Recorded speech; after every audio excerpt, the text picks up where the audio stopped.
Hello and good evening, welcome to Shri Sai homeo clinic. আজকে যে টপিকে কথা বলবো সেটা আমাদের প্রত্যেকের ঘরে রয়েছে। হয় আমরা নিজেরা ভুগছি বা আমাদের বাবা মা বলছেন সব সময়, যাদের বাড়িতে বয়স্করা রয়েছে সবারই একই প্রবলেম, আর্থারাইটিস, জয়েন্ট পেন, হাঁটুই যন্ত্রণা, প্রচণ্ড ব্যথা, কাজ করতে পারছি না, হাঁটু ফুলে যাচ্ছে, স্টিফনেস।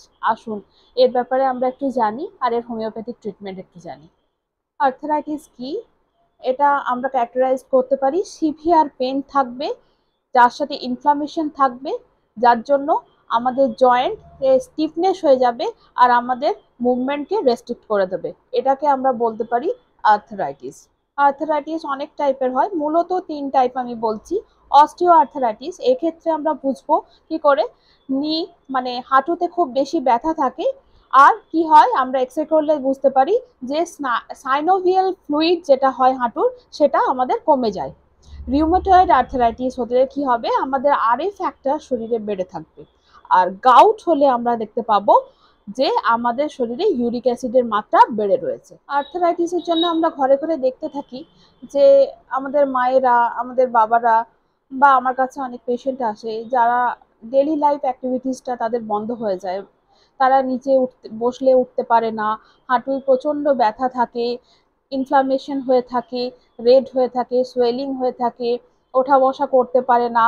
এটা আমাদের নিত্য নৈমিত্তিক একটা রোগ হয়ে দাঁড়িয়েছে প্রত্যেক ঘরে, প্রত্যেক জায়গায়, যেটার থেকে আমরা কিন্তু মেডিসিনস মানে পেন কিলার না নিয়েও হোমিওপ্যাথিক্যালি আমরা কিন্তু খুব সহজে ভালো থাকতে পারি। আসুন আর্থারাইটিসের কিছু হোমিওপ্যাথিক মেডিসিনস আমরা ডিসকাস করি। আর্থারাইটিসে খুব ভালো কাজ করে ব্রায়োনিয়া। ব্রায়োনিয়া একটি আহ, অন্যতম ওষুধ যেটা আর্থারাইটিসে খুব ভালো কাজ করে। এটা সিমটমস কেমন থাকে, এর ব্যথাটা হয় যে রাত্রে পেশেন্ট এসে বলে রাত্রে ঘুমানোর পরে আমার ব্যথাটা ভালো থাকে, হাঁটা চলা করার পরে প্রচণ্ড ব্যথা বাড়ে, মানে রেস্টে তার ব্যথা কমে এবং মুভমেন্টে তার ব্যথা বাড়ে। এই সিমটমসটা পেলে আমাদের ব্রায়োনিয়া খুব ভালো কাজ করে। একটু হাইপোটেন্সি দিলেই ভালো, কারণ এটা ক্রনিক ডিজিজ। এই ক্ষেত্রে আমরা যদি হাইপোটেন্সিটা ব্যবহার করি তাহলে খুব তাড়াতাড়ি আমরা এটার ফলাফল দেখতে পাই। এর পরের যে মেডিসিনসটা আমরা বলবো ঠিক এর উল্টো সিমটমসটা, সেটা হচ্ছে রাস্টাক্স। রাস্টাক্সে আমরা কি দেখতে পাই যে ওটা একটু হাঁটা চলা, মানে পেশেন্ট ওখানে পেশেন্ট কি বলবে যে আমি ঘুম থেকে ওঠার পরেই ব্যথা, তারপরে প্রথম স্টেপটা ফেলছি ব্যথা, তারপরে একটু হাঁটাচলা করার পরে আমার আস্তে আস্তে ব্যথাটা কমে যাচ্ছে। সেক্ষেত্রে আমাদের কিন্তু রাস্টাক্স খুব ভালো কাজ করে। রাস্টাক্সে যে ইনফ্লামেশন বা স্টিফনেস বা যে সিভিয়ারিটি অফ পেনটা থাকে সেটা কিন্তু রাস্টাক্স দিলে আস্তে আস্তে কমে যায়। আমরা রাস্টাক্স 1M যদি ইউজ করি, আমরা আর্থ্রাইটিসের ক্ষেত্রে যদি সিমটম সিভিয়ারিটি পাই, খুব ভালো রেজাল্ট দেখতে পাই। মেডিসিন হচ্ছে কলচিকাম। কলচিকামের ক্ষেত্রে আমরা দেখি যে পেশেন্টের কি হয়, সেই একই রকম মুভমেন্টে বাড়ে ব্যথাটা এবং তার সাথে খুব বেশি একটা সোয়েলিং থাকে, ইনফ্লামেশন থাকে। এবং কলচিকামের একটা যেটা সিমটমস হচ্ছে যে ওয়ার্মে কমে, এমনকি বিছানার গরমেও সে রিলিফ পায়। সাইলেশিয়া, এই ওষুধটির ক্ষেত্রে একটি পিকুলিয়ার সিমটমস থাকে যে হাঁটুতে তার মনে হয় একটা টাইট ব্যান্ডেজ করা আছে, টাইট ফিলিংস থাকবে। সেই রকম পেশেন্টের যদি সিভিয়ার পেন, সোয়েলিং, টাইট ভাব ওরা ফিল করে কোনো পেশেন্ট, তাহলে সেক্ষেত্রে সাইলেশিয়াও ভালো কাজ করে। আর্নিকা হোমিওপ্যাথিতে একটা অন্যতম ওষুধ যেটা আর্থারাইটিসে খুব ভালো কাজ করে। যদি একটা হিস্ট্রি অফ ইনজুরি থাকে, রিসেন্ট হোক বা অনেক দিন আগের হোক, যদি একটা পড়ে যাওয়ার হিস্ট্রি আমরা পাই, তার সাথে প্রচণ্ড সিভিয়ারিটি অফ পেনটা থাকে, তাহলে সেক্ষেত্রে আর্নিকা হাইপোটেন্সিতে খুব ভালো এবং দ্রুত কাজ করবে। কস্টিকাম, কস্টিকামের ক্ষেত্রে কি হয়, পেন থাকে, পেনের সাথে স্টিফনেস থাকবে। এর একটা পিকুলিয়ার সিমটমস হচ্ছে ক্র্যাকিং সাউন্ড থাকে, হাঁটুর মধ্যে কটকট কটকট করে আওয়াজ হয়, এটা পেশেন্ট এসে বলবে। এরা ড্রাই ওয়েদারে ভালো থাকে এবং টেন্ডেন্সি এদের থাকে মানে পড়ে যাওয়ার, হোঁচট খেয়ে পড়ে যায় দুমদাম, সেরকম হলে কস্টিকাম আমরা প্রয়োগ করতে পারি। এবং ওরা বলবে তার সাথে ওই পেনটার সাথে আমাদের পায়ে উইকনেস ফিল হচ্ছে, একটা মানে পায়ে চলতে পারছি না, খুব দুর্বল ভাব মনে হচ্ছে, এইরকম যদি আমরা পেশেন্ট পাই সেক্ষেত্রে আমরা কস্টিকাম দিতে পারি। ক্যালিআয়োড আর্থারাইটিসে খুব ভালো কাজ করে।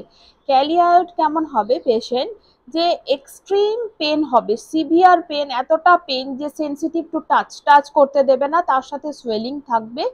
আর এটাও হচ্ছে যে আপনার ওয়াকিং বা মুভমেন্টে এটা কমে এবং রেস্টে জিনিসটা বাড়ে।